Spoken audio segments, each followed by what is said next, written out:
3 जुलाई की daily current affairs की magazine है। Lok Sabha passes the India Antarctic bill. तो गाइज ये जो न्यूज़ है साइंस एंड टेक्नोलॉजी में कवर होगी।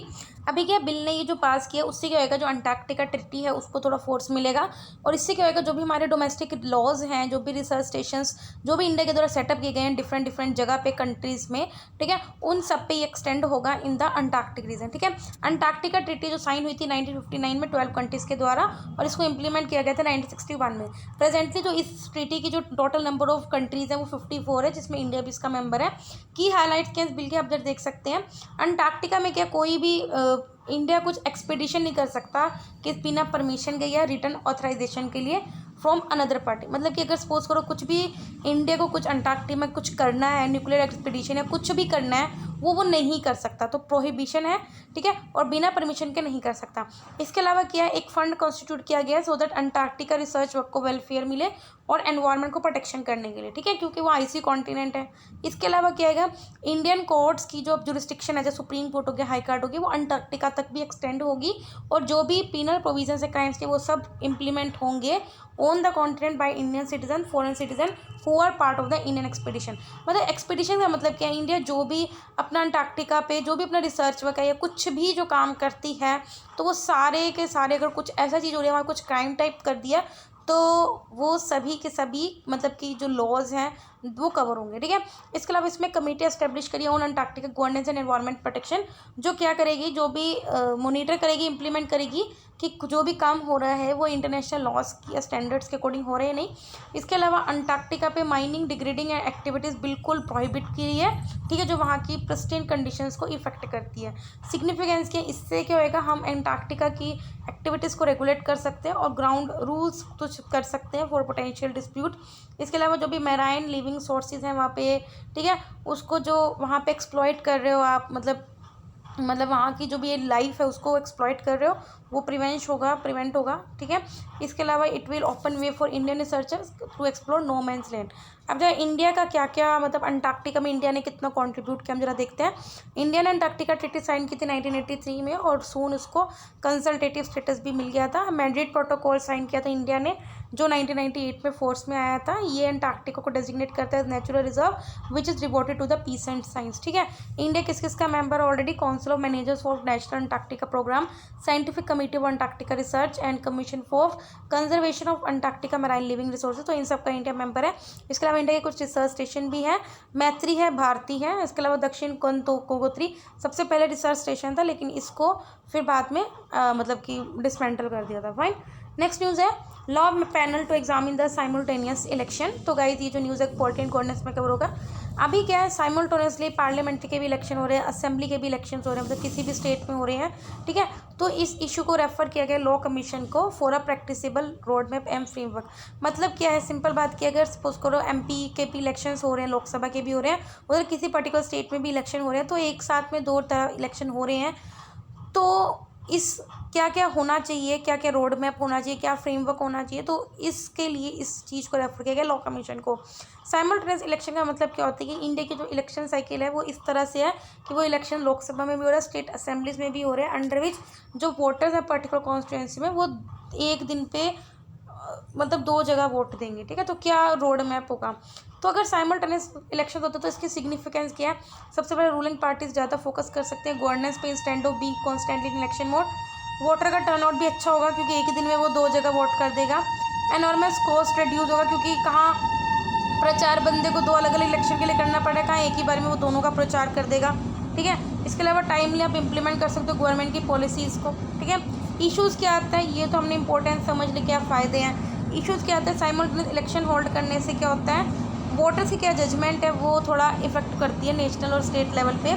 इसके अलावा गवर्नमेंट की जो अकाउंटेबिलिटी होती है लोगों के प्रति वो भी कहीं ना कहीं घट जाती है, क्योंकि अगर फ्रीक्वेंट इलेक्शन होते रहते हैं तो पॉलिटिशियन वापस थोड़ा सा मतलब रिस्पॉन्सिबल हो जाते हैं, वोटर्स के पास आ जाते हैं, उनकी अकाउंटेबिलिटी बढ़ जाती है। इसके अलावा ऑपरेशनल फिजिबिलिटी मतलब किस तरह से such as how to synchronise for the first time procedure in case for ruling party. ठीक है, नॉर्मल पब्लिक लाइफ भी डिस्टर्ब होती है, असेंशियल सर्विसेज का भी फंक्शनिंग पे इम्पैक्ट पड़ता है। ठीक है, नेक्स्ट है मिनिस्ट्री ऑफ अर्थ साइंस, इसने बोला है 34% of coast line is under varying degrees of erosion for past 28 years. ठीक है, तो ये जो न्यूज़ अपनी किस में कवर होगी, एनवायरमेंट में कवर होगी। अभी के जो national Centre for coastal research है जो कि मिनिस्ट्री ऑफ अर्थ साइंसेज का एक अटैच्ड ऑफिसर, उसने ही बोला है कि 1990 से अगर देखा जाए पिछले 28 साल से जो कांस्टेंट जो कोस्टल बाउंड्री है वो इरोड हो रही है यूजिंग, और ये डाटा उसने इंटरप्रीट किया using the remote sensing data and geographic information system mapping technique से। टोटल अगर आप देखा गए इंडिया की कितनी मतलब की कोस्ट लाइन है, तो उसमें से टोटली जो 6907 किलोमीटर की कोस्ट लाइन है उसको एनालाइज किया गया है फ्रॉम पीरियड 1992 टू 2018। इसमें से बोला कि जो 26% कोस्ट लाइन है of an accreting nature, 40% stable state में है। वेस्ट बंगाल में सबसे ज़्यादा सफ़र हो रही है कोस्ट लाइन, फॉलोड बाय इसके बाद केरला, तमिलनाडु, गुजरात में। कोस्टल इरोजन का मतलब क्या होता है, जब धीरे धीरे लॉन्ग टर्म में सेडिमेंट्स रिमूव हो रहे हैं, रॉक्स रिमूव हो रही है due to the natural process like wave action, tides, current, wind driven, ठीक है।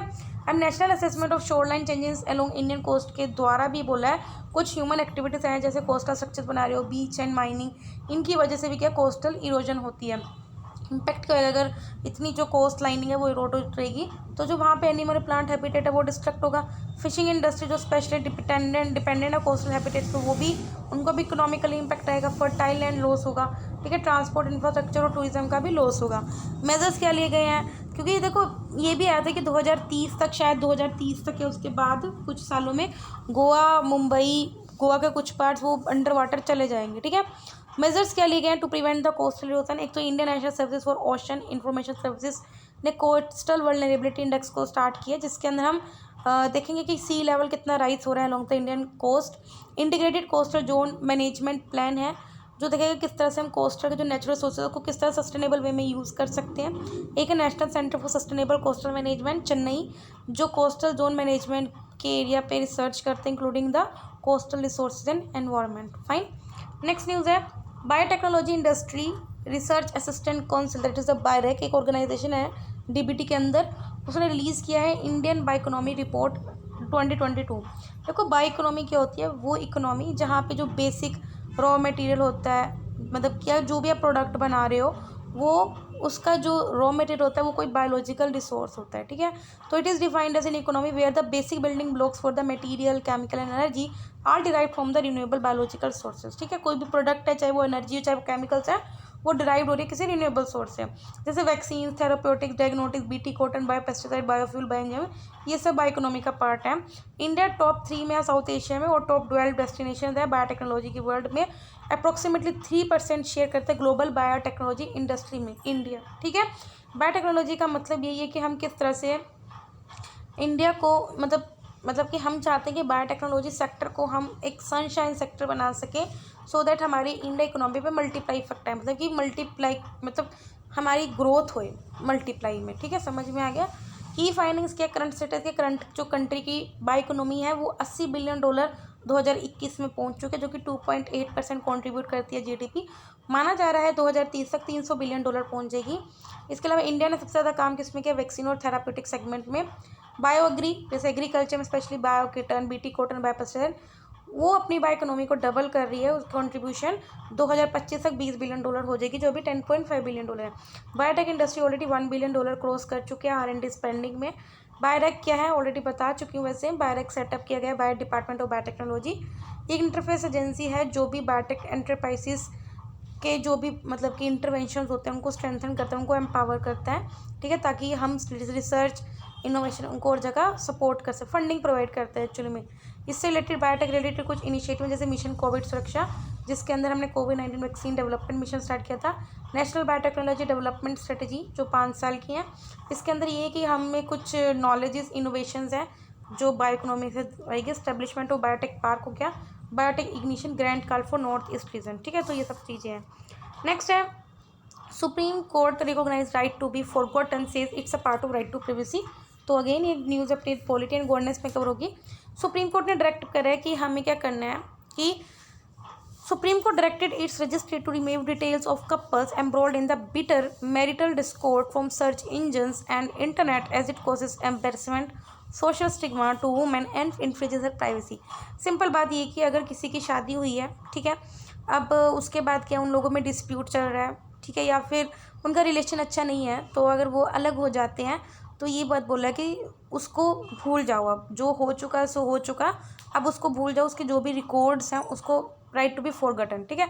तो यही बोला है सुप्रीम कोर्ट ने, बोला है कि अपनी रजिस्ट्री से उन सबका जो डिटेल्स है उनको रिमूव कर दो, क्योंकि इससे क्या होएगा, ठीक है, as it causes embarrassment social stigma to women, और उसकी प्रिवेसी को कहीं ना कहीं हानि पहुंचती है। पेटिशनर ने प्लीड करी थी, जो भी एक बंदा था वही गया था सुप्रीम कोर्ट के पास, उन्होंने बोला कि राइट टू बी फॉरगॉटन और राइट ऑफ इरेजर, मतलब किसी चीज़ को रिमूव करना, वो राइट टू प्राइवेसी का पार्ट है। और राइट टू प्राइवेसी आपको पता है हमारे under article 21 right to life का पार्ट है, फंडामेंटल राइट है। और ये Puttaswamy versus Union of India 2017 के केस में स्टार्ट किया था। ये डायरेक्शन एक्सपेंड करता है कि जो राइट टू प्राइवेसी और राइट टू बी फॉरगॉटन, ठीक है, इससे राइट टू प्राइवेसी का जो स्फेयर है वो और बढ़ गया है। जो राइट टू बी फॉरगॉटन है वो इंडिविजुअल्स को राइट देता है कि जो भी उनकी प्राइवेट इन्फॉर्मेशन है वो इंटरनेट से रिमूव कर दी जाए या किसी भी वेबसाइट से रिमूव कर दी जाए, और any other public platform under है स्पेशल सर्कमस्टांसेस, ठीक है, ये वाला, ठीक है। करंट जो डाटा प्रोटेक्शन डिज़ाइन में इंडिया में वो IT एक्ट 2000 के अंदर चलता है, और वो राइट टू बी फॉरगॉटन को कोई लॉफुल स्टेटस नहीं देता है, ठीक है। बट जो डाटा प्रोटेक्शन बिल है उसको अभी कंटेम्पलेटेड किया गया है, जिसके अंदर हम इस कंसेप्ट को भी इंट्रोड्यूस करेंगे, मतलब कि हम इस डाटा को रिमूव करेंगे, ठीक है।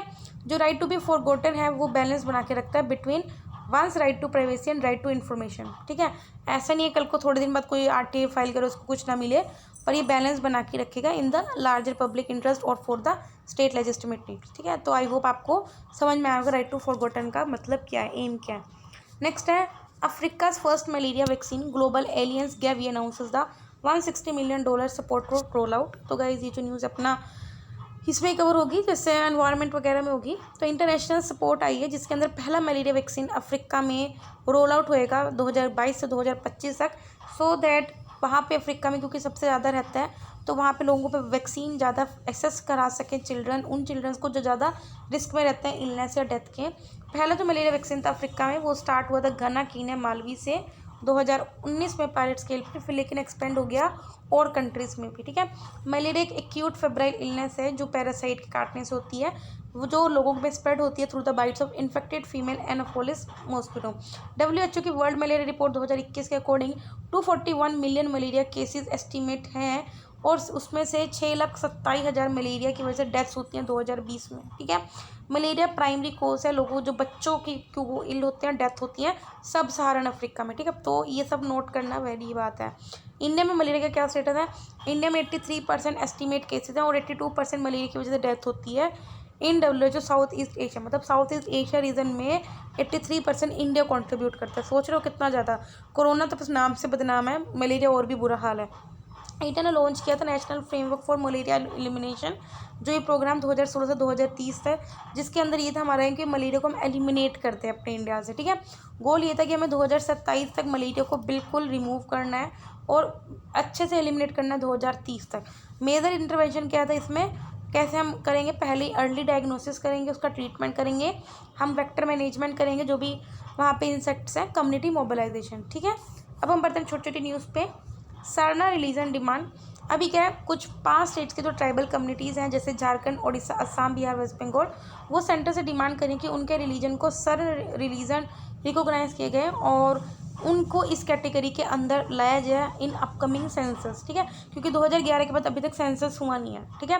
डिमांड ये है कि क्योंकि ये लोग बोल रहे हैं कि हमारी आइडेंटिटी लॉस हो रही है, कल्चर लॉस हो रहा है, और जो हमारा ट्रेडिशनल वे ऑफ लाइफ है वो सब लॉस हो रहा है क्योंकि उनको रिकॉग्निशन नहीं मिला, ठीक है। जिसकी वजह से और जो मेजोरिटी ग्रुप्स हो गए वो अपने आप को या तो हिंदुज़म में कन्वर्ट कर लेते हैं, क्रिश्चियनिटी में कन्वर्ट कर लेते हैं, ठीक है। तो वो चाह रहे हैं कि उनको भी एक रिलीजन दिया जाए। सरना एक रिलीजन है जो बेस्ड है कंसेप्ट ऑफ नेचर वर्शिप, और नेचर को पूछते हैं, which is followed by tribals in several Indian state. Holi faith ये कि वो जल, जंगल, ज़मीन इनको मानते हैं और फॉरेस्ट के एरियाज़ को प्रोटेक्ट करते हैं। नेक्स्ट है फर्स्ट हर घर जल सर्टिफाइड डिस्ट्रिक्ट, बुरहानपुर पहला हर घर जल सर्टिफाइड डिस्ट्रिक्ट बना कंट्री में अंडर जल जीवन मिशन, मतलब कि हमें क्या हर एक घर को टैप्ड वाटर प्रोवाइड करना है, इसके अंदर यही था। बुरनापुर ताप्ती रिवर के नॉर्थ पे जो 1999 में फाउंडेड किया था by Nasir Khan of the Farooqui dynasty of Khandesh, और इसको फिर अकबर ने नेक्स्ट कर लिया था 1601 में। जल जीवन मिशन का ये कि हमें सेफ और एडिक्वेट ड्रिंकिंग वाटर प्रोवाइड करना है through individual household tap connection by 2024 to household all household in rural India. Fine. Next है trade infrastructure for export scheme. अभी क्या सेंट्रल गवर्नमेंट ने क्या किया, 206 करोड़ रुपीज़ रिलीज़ किए हैं स्टेट्स को, सो दैट हम अपने एक्सपोर्ट्स को बढ़ा सकें अंडर इस प्रोग्राम के अंदर। इसको इम्प्लीमेंट किया गया है फ्रॉम 2017 टू 18। इस स्कीम के अंदर हम क्या करते हैं, वही सेंट्रल जो स्टेट गवर्नमेंट्स हैं वो एंटरप्राइजेस को एनकरेज करती हैं कि आप ज़्यादा ज़्यादा एक्सपोर्ट करो, और उनको फाइनेंशियल असिस्टेंस भी प्रोवाइड करती हैं, ठीक है, या तो उनका एक्सपोर्ट इंफ्रास्ट्रक्चर को अपग्रेड करके या फिर और तरह से सपोर्ट करके, ठीक है। इस स्कीम को अवेल्ड किया गया है for infrastructure project with significant export linkages like border heads, land custom station etcetera. Next है फॉल बैक लायबिलिटी।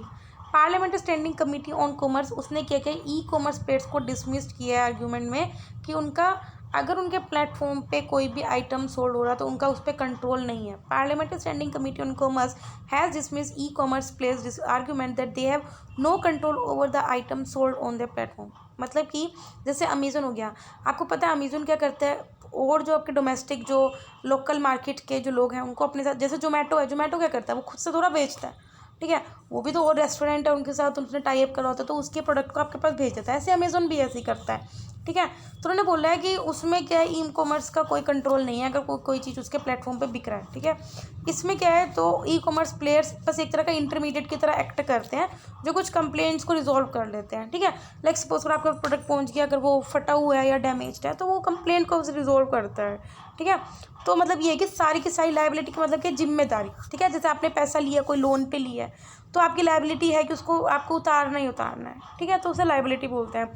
तो इसको फॉल बैक लायबिलिटी बोलते हैं। तो एक ड्राफ्ट ई कॉमर्स रूल्स आए थे 2021 में जिन्होंने बोला था कि जो e commerce market place responsible है, मतलब कि अगर कोई भी सेलर उस प्लेटफॉर्म पर रजिस्टर्ड है और वो गुड्स और सर्विसेज को डिलीवर करने में फेल हो जाता है अगर जो कस्टमर ने ऑर्डर किया है, ठीक है, due to negligent conduct omission of commission of any by such causing, तो उससे क्या होगा, causing loss to the customer, ठीक है। तो ये बात है, मतलब सिंपल ये कि जो ये रूल्स आए थे तो उसमें तो ई कॉमर्स को रिस्पॉन्सिबल ठहराया था कि अगर आपके प्लेटफॉर्म पे कोई भी रजिस्टर्ड है और अगर उसने कस्टमर को सेटिस्फाई नहीं किया तो आप रिस्पॉन्सिबल होगे, ठीक है। नेक्स्ट है वन डिस्ट्रिक्ट वन प्रोडक्ट। पहले पढ़ा है one district one product initiative, merge, इसको मर्ज किया गया with the district export hub initiative of department of commerce. Objective है कि हमें हर एक कंट्री का जो भी डिस्ट्रिक्ट है उसको कन्वर्ट करना है एक मैन्युफैक्चरिंग और एक्सपोर्ट हब में, हम ताकि उस डिस्ट्रिक्ट के एक प्रोडक्ट के पोटेंशियल को समझ पाएँ और उसको और ज़्यादा एक्सपोर्ट कर सकें। ये जो मैकेनिज्म है वो अंडर डिस्ट्रिक्ट एक्सपोर्ट हब से है in the form of state export promotion committee and district export promotion committee, जिसको कॉन्स्टिट्यूट करिए 36 स्टेट्स यूनियन टेरिटरीज में, जिसके अंदर हम सपोर्ट प्रोवाइड करते हैं सो दैट हम एक्सपोर्ट्स को प्रमोट कर सकें और जो भी दिक्कतें आ रही हैं उसको हम रिमूव कर सकें। नेक्स्ट है अफ्रीकन स्वाइन फीवर। तो इसको अभी 2 फार्म्स में रिपोर्ट किया गया है वायनाड केरला में। WHO के अकॉर्डिंग ये बहुत ज़्यादा हाईली मतलब बहुत ज़्यादा फैलने वाली वायरल डिजीज़ है जो प्रिवेलेंट है वाइल्ड एंड डोमेस्टिक पिग्स में, और इसका मोर्टेलिटी रेट बहुत ज़्यादा हाई, मतलब कि अगर किसी को गया तो इससे मतलब डेथ होनी होनी है। कोई वैक्सीन नहीं है, डिफरेंट डिजीज़ है टू स्वाइन फ्लू, और हाइवर ह्यूमन को इससे कोई थ्रेट नहीं है और वो पिग से ह्यूमन्स पे नहीं फैलता है। नेक्स्ट है monitoring app for seamless inspection. तो अभी का जो monitoring app for seamless inspection है एप्लीकेशन है जिसको डेवलप की गई है national commission for protection of child rights के द्वारा, जिसमें हम चाइल्ड केयर इंस्टीट्यूशंस जो भी लोग बच्चों को केयर प्रोवाइड करते हैं उनको मॉनिटर कर सकें और उनको इंस्पेक्ट कर सकें। बिकॉज इस तरह के जो इंस्टीट्यूशन होते हैं ना वहाँ पे बच्चों को एक्चुअल में अच्छी केयर देते नहीं हैं, हरेस करते हैं, तो इसलिए उनको मॉनिटरिंग करने की जरूरत होती है। इससे क्या होगा, इसको इंस्पेक्ट किस किस के द्वारा किया जाता है आप देख लो, चाइल्ड वेलफेयर कमेटीज़ के द्वारा, स्टेट इंस्पेक्शन कमेटीज़ के द्वारा, district inspection committees, member of juvenile justice board, state commission for protection of child right, तो इन सब के द्वारा इनको इंस्पेक्ट किया जा सकता है as under the juvenile justice act, ठीक है। मतलब वही बात है, कोई अपना काम ढंग से कर रहा है नहीं तो उसको इंस्पेक्ट कभी भी किया जा सकता है। अभी जो national commission for protection of child right statutory body है, इसके अंदर क्या करता है, देखते हैं कि सभी जो चाइल्ड राइट्स हैं वो बच्चों तक पहुंचाए जा रहे हैं और इंश्योर करता है कि सभी जो लॉज पॉलिसी प्रोग्राम और एडमिनिस्ट्रेटिव मैकेनिज्म है वो सही से इम्प्लीमेंट हो रहे हैं एंड जो UN convention of rights of child, ठीक है। नेक्स्ट है कोस्टल क्लीन अप कैंपेन। तो समझ में आ रहा होगा, ठीक है। देखो ये जो कोस्टल क्लीन अप कैंपेन है पहला लॉन्गेस्ट रनिंग कैंपेन है जो 75 डेज तक चला है, जिसके अंदर 75 सी बीचेस की क्लीनिंग की गई है। इसके अंदर कि हमें अवेयरनेस फैलानी है स्वच्छ सागर सुरक्षित सागर से हर बार ये international coastal clean up day में होती है, जो कि 17 सितंबर को बनाया जाता है। रिसेंटली क्या है, कुछ यूनियन मिनिस्टर्स और एमपीज़ की मीटिंग हुई है जो कोस्टल स्टेट से बिलोंग करते हैं, जिसके अंदर उन्होंने डिस्कस किया कोस्टल क्लीन अप कैंपेन के बारे में, जिसको लॉन्च किया गया मिनिस्ट्री ऑफ अर्थ साइंसेज के द्वारा फ्रॉम 5 जुलाई 2022। ठीक है, तो किसके द्वारा लॉन्च किया गया ये भी इंपॉर्टेंट है, मिनिस्ट्री ऑफ अर्थ साइंसेज के द्वारा। लास्ट न्यूज़ है नेशनल फिल्म अवार्ड। ठीक है, तो 68 जो नेशनल फिल्म अवार्ड्स के ज्यूरी हैं उन्होंने अनाउंस किया विनर्स ईयर 2020 के। 1954 में इस्टेब्लिश किया गया था और इस अवार्ड को दिया जाता है प्रेसिडेंट के द्वारा। ये अवार्ड 3 सेक्शन में दिया जाता है, फीचर, नॉन फीचर और बेस्ट राइटिंग ऑन सिनेमा। इसको अभी जो दिया गया है वो डायरेक्टरेट ऑफ फिल्म फेस्टिवल्स को दिया गया है, जो और मिनिस्ट्री ऑफ इंफॉर्मेशन ब्रॉडकास्टिंग को दिया गया, मतलब जो डायरेक्ट आई थिंक ये इसके अंदर ही है। फाइन, तो गाइज़ ये जो 23 जुलाई के डेली करंट अफेयर्स वो कंप्लीट होते हैं। वीडियो अच्छी लगे तो लाइक करना, कोई डाउट कमेंट करना। तब तक ले बाय, टाटा।